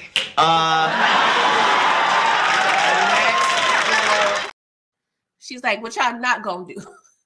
What y'all not gonna do is conspire against me, okay? So Crystal, be happy in that back row, baby girl, because Juke would not hesitate, okay? She owe you and Kanan an ass whooping, okay? But I also gotta say that Juke, you brought this on yourself, okay? You brought this on yourself. You can't be mixing business with the pleasure, okay? So yeah, y'all. We gonna see what's gonna happen with Gerald. Gerald, I'm sorry. You just gonna have to OD. We gonna have to make you OD, and that be that. Okay, we don't have time. We don't have time. But the way things be working, I can see Gerald just living his best life, being a junkie, and Marvin going to jail. Like that very much can happen, you guys. And we have to be prepared for the bullshit. Because as I said, he may, have to go there and Juke. She's 18 now. She's technically grown. She gonna take her behind in the army and be all she can be. Even though she went to Sergeant Healy and was like, yo, what are my options, sir? And Sergeant Healy ain't ish. We already get peep he ain't ish the way he was telling the dude, that was in his office before Juke came in. I ain't gonna lie, that dude was looking like Rich Homie Quan a little bit. I was like, what's going on here? But Sergeant Healy know he on that bull-ish and telling Juke, yo, you signed the contract, okay?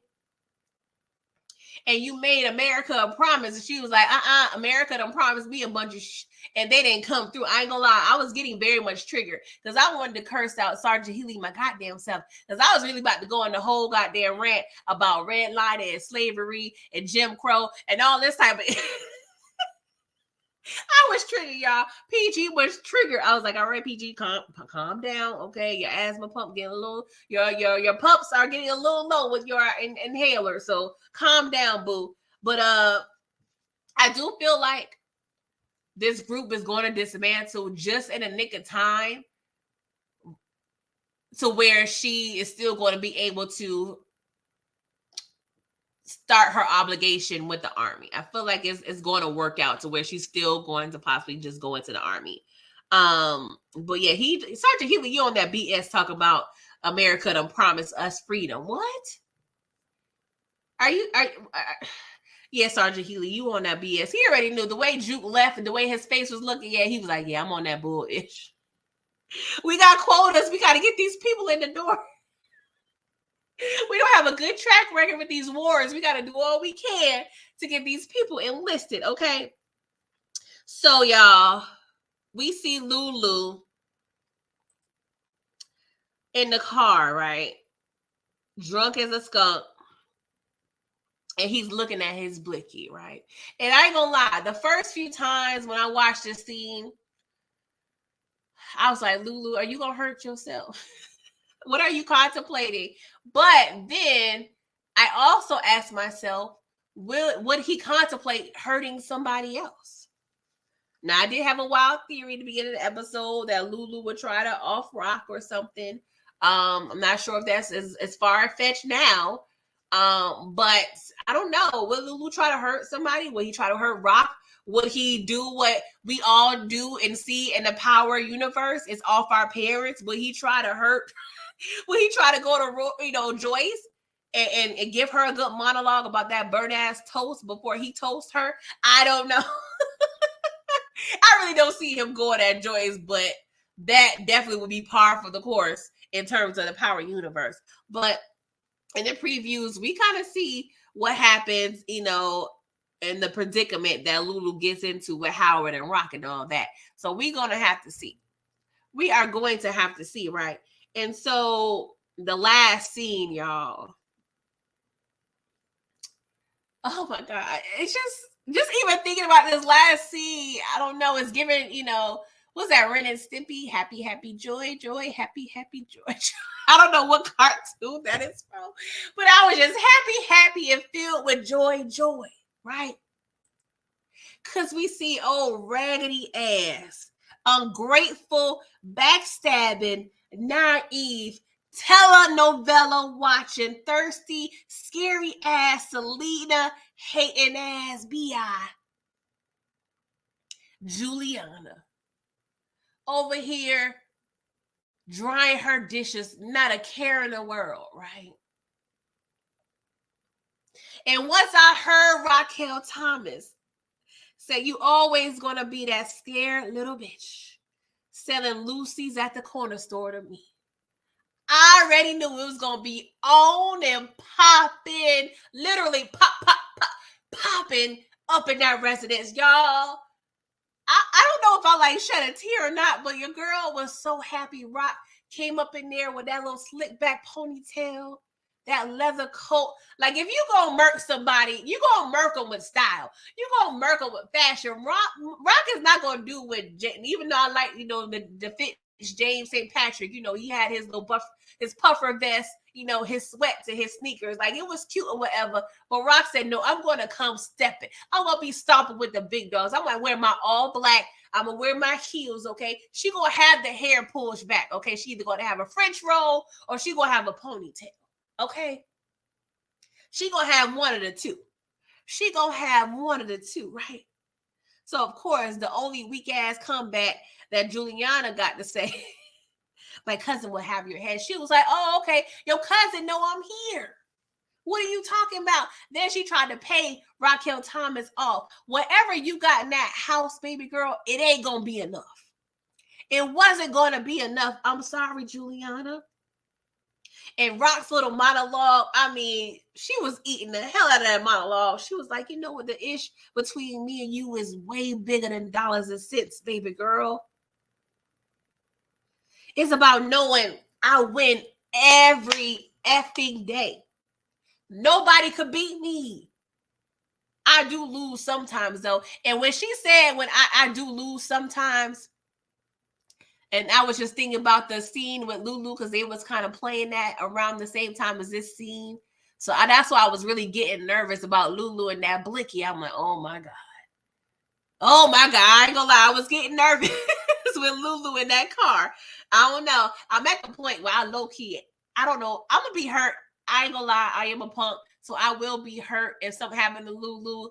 But at this point, Lulu is causing nothing but problems and not being nothing good for anybody. So I won't be upset. I won't be upset. Lulu hurt himself. I will get over it eventually, even though I will be crying. Okay. But Raquel said everybody loses. But when I do, I live in that ish. I hold it. I take it everywhere I go. I love this ish. I want to feel it. I want to know it. And while she was doing it, she was, oh my God, the fact that she was playing with Juliana's hair just like Neek did. And the way she shot Juliana while she tried to walk and go to her pocketbook and get whatever raggedy ass dollars she had in that pocketbook. Like, Rock, that's the definition of standing on business. Okay? Rock up. Sorry, round of applause. But she was like, I want to feel it. I want to know it. It was giving like passion. I don't know if y'all saw it was In Too Deep. When LL Cool J was sticking that pool table of his trifling ass best friend's ass. He was like, love it, take it, whatever he was saying. It was giving that same vibe. It was giving that passion. It was like you done effed up the wrong damn one, right? But she was like, I want to experience all these things so I can get better at it. So I can learn from my mistakes and correct when I come back around. And you know what this is? Punk ass, trifling ass, ungrateful ass, backstabbing ass, telenovela watching ass, scary ass, thirsty ass Juliana. Do you want to know what correction is? It's pulling up on you in your living room to make sure by the time this sun come back up again, you ain't living no goddamn more, okay? So she proceeds and shoot Juliana in each boob and in the head. I'm like, oh, so we getting a headshot. I was like, you know what, Rock? I ain't mad at you.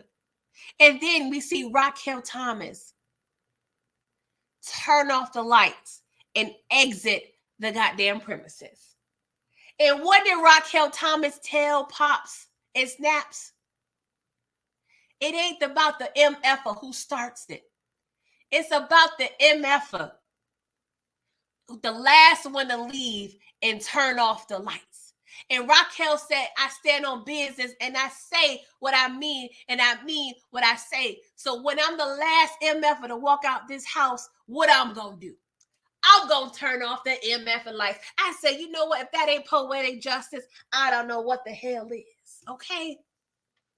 If that ain't Janet Jackson eating popcorn with hot sauce, if that ain't Chicago brushing his non-existing waves, if that ain't Tupac, aka Lucky with them dirty ass fingernails at the cookout, I don't know what is. If that ain't Tone Loc selling work outside his baby mama house, I don't know what is.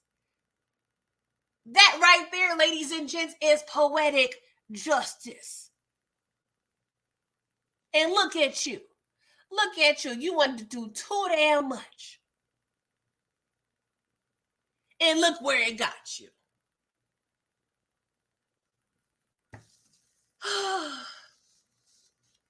Turn off the lights and light a candle. Oh my God. If that wasn't satisfactory, I don't know what is. I don't know what is. I'm so excited. I just can't hide it. I'm about to lose control and I think I like it. Oh my God. It's getting hot. I'm sorry. I got to fan myself in the tree. It's hot as hell. It's hot as hell. It's hot as hell. Somebody turn the AC on because it's hot as hell. Because y'all, I've been wanting this lady to get murked for so long.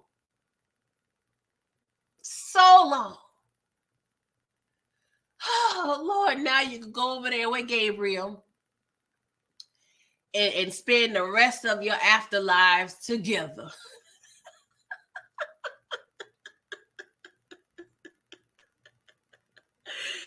Oh, God, I don't got nothing to say, you guys. I don't have nothing else to say. Adios, senorita. Okay? Adios, senorita. Now, I just need to know what's going to happen the rest of the season. Will Rock get tired of Quan and his annoying ass and slide back over and do business with Joaquin? Will we see that? I don't know. I wouldn't mind it because I'm tired of Rich Homie Quan because he getting on my goddamn nerves. Okay. Lulu look like he gonna be held hostage. He looks a little scared that Rock may hurt him. Now, okay, let me ask you guys this before we leave. Would Raquel Thomas be wrong for offing Lulu? Put a yes for she would be wrong and put a no if she would not be wrong. I'm just curious. I'm trying to check the temperature up in here. What we feeling like? What we feeling like? What's up, Inga? You said no funeral for Juliana, no memorial service for. We didn't know. You know who deserved to get rolled down the ditch? Not my beloved Unique. Is this chick? She could have been rolled down the ditch amongst the trash. Can we do a redo? Can we do a redo? I'm just saying. And I'm glad Raquel Thomas ain't doing the extra ish like everybody else be doing. They be murking folk and transporting them somewhere else. No, leave her right there on that couch. On that couch, leave her right there. So y'all said, Nicole, you said she would be wrong. Inga, you said no. DeMarcus, no. Monica M, no. Stephen Harris, you said no. HFG, you said yes. You can't off your brother. She need to send him somewhere. I mean, she probably is going to send him somewhere in the upper room. I'm sorry, y'all. And y'all know I love Lulu down. I love Lulu. I love Thomas. I said Thomas. I love Marvin. But he needs to be neutralized, y'all. And I don't know what other option is there. He's screaming all of the felonies to the mountaintop. And I said this in the Discord, right? I'm so glad that Raquel Thomas did not tell Lulu that Howard is Kanan's daddy, because he would have been in front of the damn police station screaming that to the rooftop. But I don't know. He may find out this next episode. I don't know. Do y'all think Lulu will find out? Even though it's kind of like not really probably an important detail to Lulu. But it's information. And we already know what Lulu do when it comes to information. He gonna tell it. Mm-hmm. He gonna tell it. Kara, you said she wouldn't be wrong. Aisha, you said yeah, she would be wrong to do anything to Lulu. She brought him into the game as a child. That I definitely agree. She has to take accountability because she claims she's always, trying to take accountability for her actions, but she's not understanding. Yes, Lulu is grown now, but you raised him since he was a pup. Okay. So I'm sorry. You have to take some sort of accountability. Now, all of it, maybe not. You know what I'm saying? Maybe not, but you need to get that work. You, Joyce, E-Trey, Marvin, all y'all need for accountability, okay? Because what did Snap say about Rock? I'm not part of that village it takes to raise Kanan. I ain't raising Kanan, pun intended. But y'all was the village who raised Lulu. You raised them in the BS. So y'all got to take some accountability. Kim, you said, yes, I'm tired of family taking out family. That is facts. I really don't want to see any relatives take out any other. I'm tired of that storyline. I'm tired. Can we write something else? Can we write something else? Ronnie and Unique was the last straw for me. But we probably going to see it again. God damn it. HEA, you said, nah. Inga, you said Lulu got to go. DeMarcus, you said if Rock smoke Lulu, I don't want to hear anything about Ronnie Mathis taking out Unique. That's different, though. That is different. Lulu is literally out here about to hem everybody up. So Rock killing Lulu will be, you can argue that's a means to an end, because he's literally by the skin of their teeth, like they literally escaped, or seemingly temporarily escaped prison time. Because if Scrap's mom was able to really get all that information out to Detective, was it Wong or Hong? I'm sorry. To the other detective. I don't know. Maybe that would amount to something. We don't know. Thank God that Howard is over there doing all the work. Okay, I know his armpits is sweating under those suits at work because he is working hard. Like, he needs a clone. For real, for real. Inga, you said Lulu not new to this game. Come on, y'all, he's not a baby. That is facts too. That's what I'm saying. If Rock has been in leadership for 3 years, let's say 3 years, since Highbolt's been gone for about 3 years. Lulu, he's well in his 20s, right? Well in his 20s. So let's say, Rock has been calling shots in terms of Lou being, the one who's always batting up. Let's say just for 3 years. Technically he was grown, but even though we know Lulu has been in the game for a minute, but like I said, are we to blame Marvin too? Because Marvin had his own setup. You know what I'm saying? So, and that was 10 years ago, at least 10, 15 years ago. So that would really place Lulu under the tutelage of Marvin. But I can't say Marvin has asked Lulu to murk anybody. You know what I'm saying? It seems like all those calls were made from Rock. But like I said, there's a lot of gray area going on. I ain't gonna lie. I low-key want to, raising the Thomas siblings. I need to see what went on back in the day. Even though they give us clues, I need to see it visually. I got some questions. It's too much gray area going on.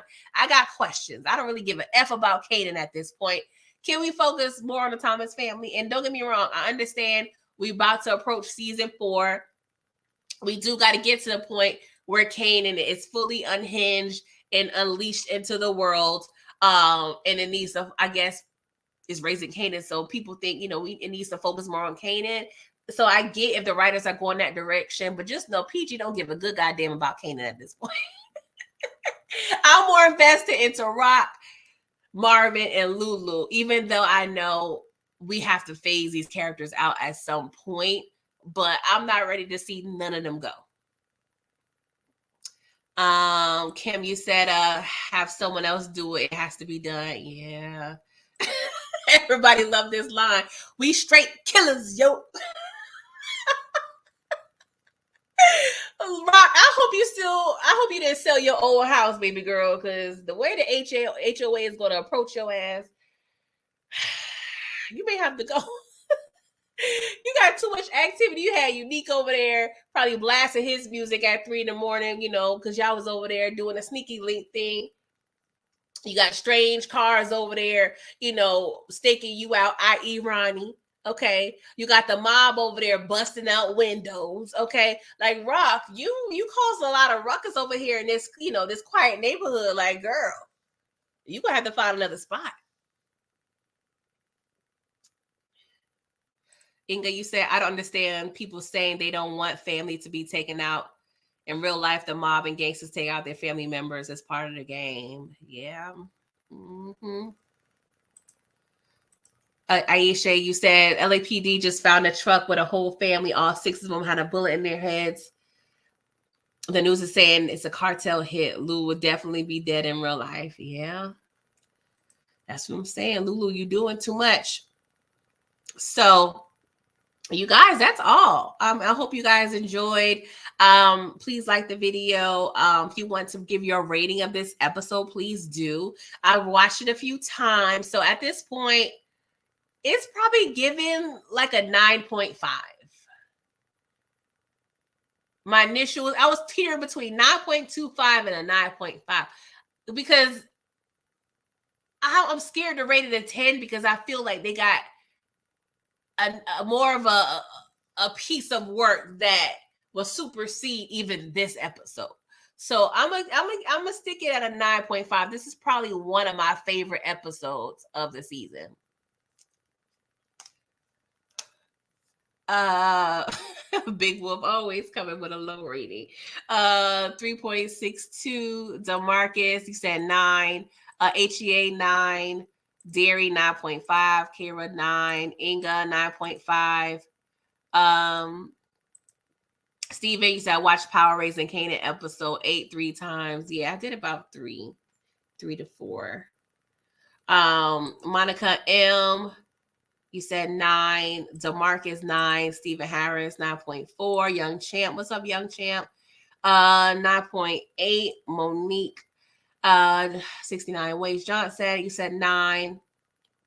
Shell S, you said I would give it a 9. However, I'm going 6 because I'm sick of them shortchanging the episode time. That is facts. They definitely giving us a smooth like 45 minutes. Once you take out the theme song, the what happened previously, the ending credits, the preview for next episode, it's given 45 minutes. Like they low key trying to teeter on to Easter Ray time, and I don't like it at all. Give us our hour, please, and thank you. Maybe the finale, they'll give us some more time. Detroit, you said incredible episode. Aisha 9. HFG, you said 8.5. Monique said I watched the ending 3 times. Yeah, we need to have that on loop. Okay. What we do? What Raquel Thomas do? She turned Juliana's lights off, and then what did she do after that? She turned Juliana's lights off. That's what I'm saying. We did. We literally and figuratively turn the lights off up in here. Okay. Because what is that called, ladies and gentlemen? It's called standing on Biz Naive. Shout out to Little Scrappy. Okay. We turn the lights off and then we turn the lights off. Okay. So Juliana, your last light bill probably ain't gonna be that much. Okay, girl. Oh gosh. Oh gosh. Big Wolf, you said I'm gonna need to holler at y'all. Why? Because we disagree with the rating. I don't know. I'm sorry, Big Wolf. I mean, you're a writer, so you definitely have more perspective or different perspective than maybe the general masses does. But I don't know. I would say I don't know if this is my favorite season, but it's still a good season. It's definitely I don't think I rated any episode less than like a 7.5 or 8.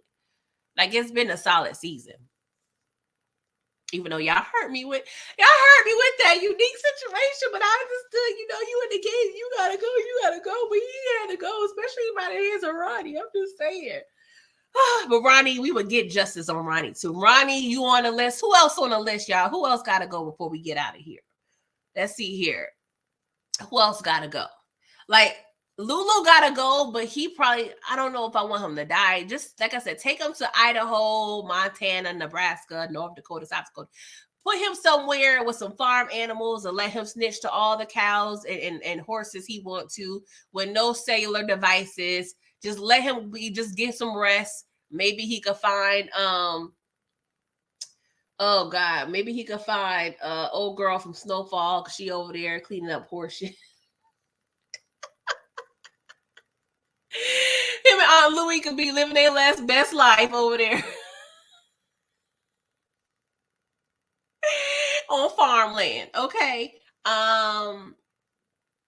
DeMarcus, you said Paul gotta go. Yeah, I mean Paul, I think we threatened Paul possibly enough to him not say anything, but we don't know. We don't know because right now Kanan's organization is pretty much done so until they start out the current work that they have, because Ronnie does not have a plug anymore. His plug got unplugged. So where else can he go at this point? So I don't know. Kanan's organization is probably done for now. I don't know if Raquel Thomas will get to the point where she's like, okay, if you're gonna be in this game, you can come over here to death row. I don't know. But Kanan's gonna be upset. He's gonna be upset. He's definitely gonna be on that F rock when he find out that his cadet is out here sleeping with the fishies. Yes, Gerald. Yes, expeditiously. Yes, yes, yes, dearie. That is facts. Gerald got to go. Yes. Um, DeMarcus, I know you love some Queen Louis. I know she's still alive. That's why I said that she needs to go over here and make room for Lulu so they can go live happy ever after with the horses and the cows and stay out of our lives. Okay. Detroit, you said, in my opinion, this season so far has been better than season 2. Okay. Um, yeah, Ronnie got to play. Yeah, he got to pay. I want Pernessa to, do it because that would be the most poetic situation. But at this point, I really don't care. Ronnie can go to cell block D. I don't care what. He just need to go somewhere. He just need to go somewhere. Get out of Queens, Ronnie, because I can't do it no more. I can't do it. But yeah, we got a couple people. I think Howard, he's gonna have to. Do y'all think? I ain't gonna lie, y'all. This crossed my mind. Could y'all see Sergeant Burke offing Howard? I'm just saying. I don't know. A part of me was like, I could feel. I mean, yes, he's a cop, so I feel like he can and kind of lead the current police officers to where he's going to help them with their organization. I'm not. I said organization, child. Their investigation. And he may circle back on Adina, because Adina, where's all those files that Burke had? Burke had all those goddamn files plastered throughout the coffee table. Where are all those files that she had from Howard? Like, I never understood where they went. Where did they go? So I don't know. I definitely don't see Howard lasting too much longer. And Kanan kind of needs that to happen too, because the way that Snap, Crackle, and Pops is over there bigging up DEFCON, he needs to make sure his reputation stays tight. And it cannot be released that Howard is his daddy. So I don't know, y'all. Howard gotta go. Definitely. Yeah, I'm thinking that's more realistic too, DeMarcus, that Burke would help Howard go to prison. But I don't know. I just feel like when you have that much rage, especially at the hands of your child, because you have to remember that Burke said in episode, oh God, it was, I forgot. I had the timestamp, guys. But she said in earlier seasons that her brother offed himself due to the pressure, right? So this is the second child that Sergeant Burke, lost a child, seemingly at the hands of themselves. So once he, now that he has a child he can possibly help get justice for and redeem, I don't know. I feel like he will have it to where he can off Howard and maybe get off too. He probably don't have to do no jail time. He can, say it's temporary insanity or something. But Howard, yeah, your days are numbered, boo boo. And what happened to the sickness? Like, I don't understand. I guess he got healed and delivered, child. Hey, Candy, how are you? It's okay. You deserve a day off, girl. You deserve a day off. Q Biz, what's up? He said, I wonder if Howard played a role somehow in Jukebox eventually becoming a dirty cop later in life. I don't know, because I don't think Jukebox helped. I would say Burke will probably have more of influence of Jukebox becoming a cop, because Juke don't F with Howard. I don't think, Juke don't F with Howard like that. And plus, she knows that Howard has something to do with Burke.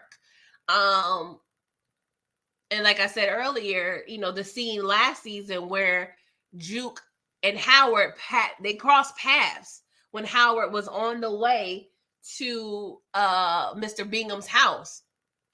She knows, she put two and two together and realized Howard was behind it. And she even put Burke on game, like, your people is after you. Like, so she don't really F with Howard. And the way she was looking at Howard have the bubble guts outside of the funeral, yeah, she don't F with Howard like that. And that's why I had that wild theory. Like, I wouldn't be surprised if Raquel Thomas enlists Juke to off Howard, but I don't know. That may be a stretch. I don't know. It may be a stretch. Oh, Young Champ, you said the same thing. Oh, you said Juke gonna kill Howard but see, okay, maybe I'm not reaching. Yeah, I know I can go, my theories in my head can go any which way. DeMarcus, you said Howard got a bone marrow transplant from a fellow officer in season 2. Did I miss that?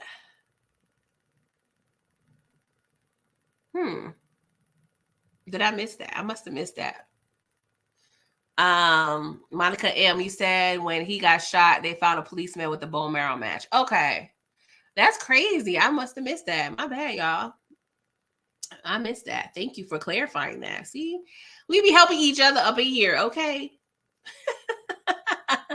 But yeah, it's been 2 hours, guys. I'm not trying to do Cat Williams numbers on this Sunday, okay? So I think I need y'all to make sure you like the video. Please subscribe. On Wednesday, I believe I'm covering Power Season 5, Episode 10, OG Power. This is a good episode because this is when Tommy shoots Angie. So please come through on Wednesday at 8:15. I will be doing a rewatch of BMF, where I pretty much cover 2 episodes a week for BMF until the new season release. So for instance, I believe either this week or next week, I'll start reviewing the season, just recapping the highlights so we can know what the hell, went on last season, because it's been a year. And honestly, besides the Charles and Lucille show, it was very much uneventful for the most part. But yeah, we'll be recapping BMF. Of course, Raising Kanan will be back here next week. And I have some other things in the works, so please stay tuned. Please like, subscribe, all that good jazz, okay? Because yeah, support your girl. Thank you, HEA. I appreciate it. Daria, everybody have a good week. Thank you. Yes, it's running over. My bad, Young Champ. I'm sorry. But y'all rocking with your girl. Thank you. And I will see y'all in a couple of days. All right. Toodles.